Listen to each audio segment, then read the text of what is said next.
His disciples were quite upset. What are we going to do without our teacher? We will be lost without our teacher. But his instruction was so simple and so clear. I am not your light. I am not your authority. You've been with me a long time now. Be light.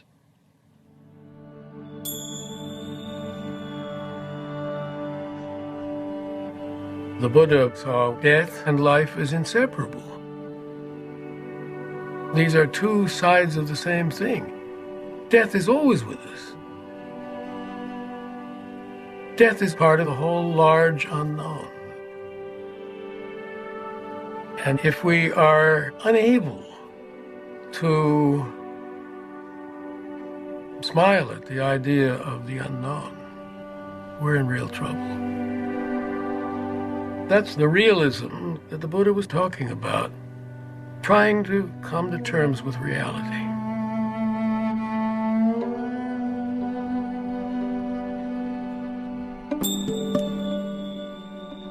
When he was 29 and still Prince Siddhartha, the Buddha had left his wife, child, and family to try and understand the nature of suffering.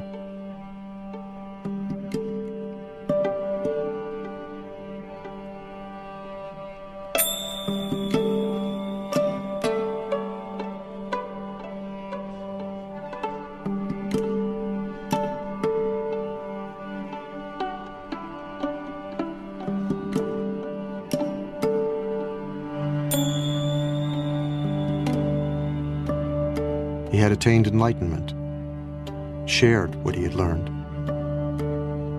and left a path for others to follow.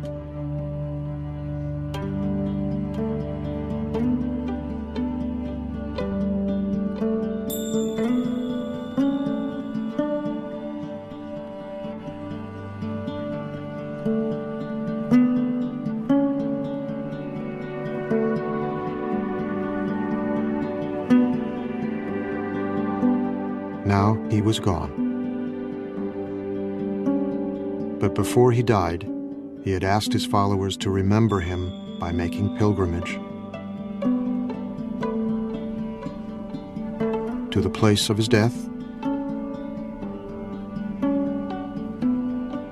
to where he gave his first teachings,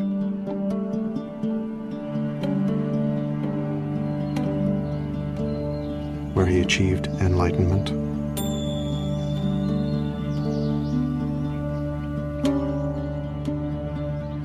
and where he was born.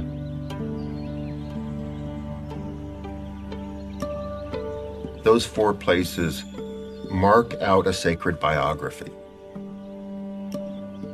And in tracing that pilgrimage route, you are learning the story of that life.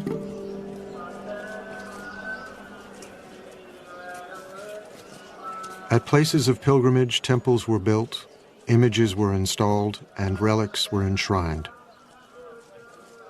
Millions of people get immense inspiration. Buddha's spirit always there. But real Buddha's holy places is within oneself. That's important. So real Buddhist sacred place we must build within ourselves. We must build within our heart.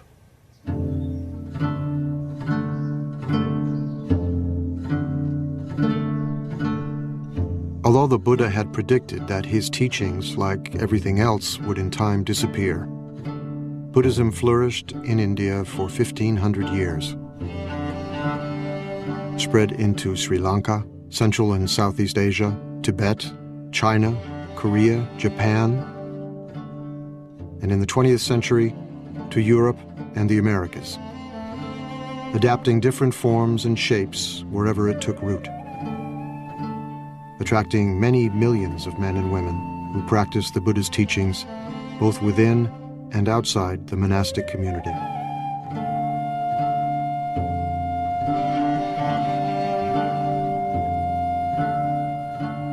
But everywhere, and in every age, the essence of the story remains the same.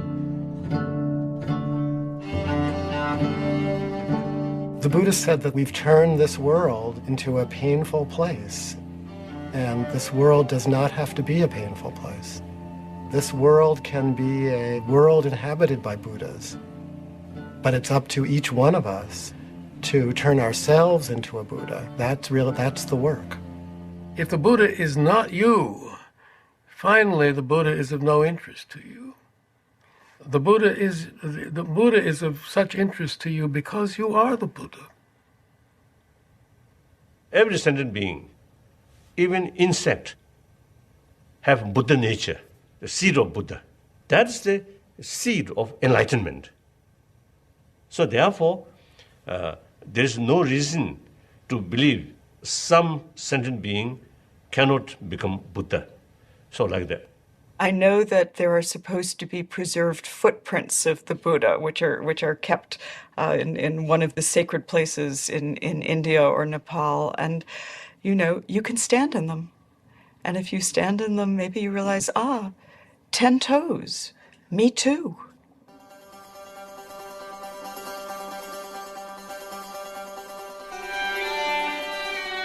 There is a story of a Brahmin who one day found the Buddha under a tree, calmly meditating. The Buddha's mind was still. He radiated such power and strength that the Brahmin was reminded of a tusker elephant.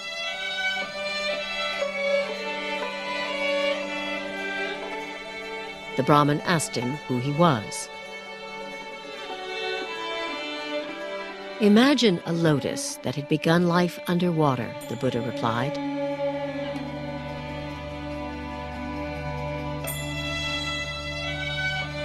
But grew and rose above the surface until it stood free.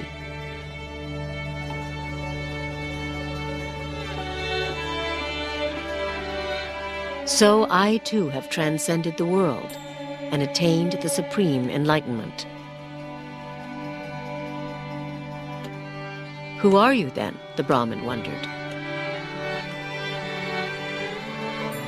Remember me, the Buddha said, as the one who woke up.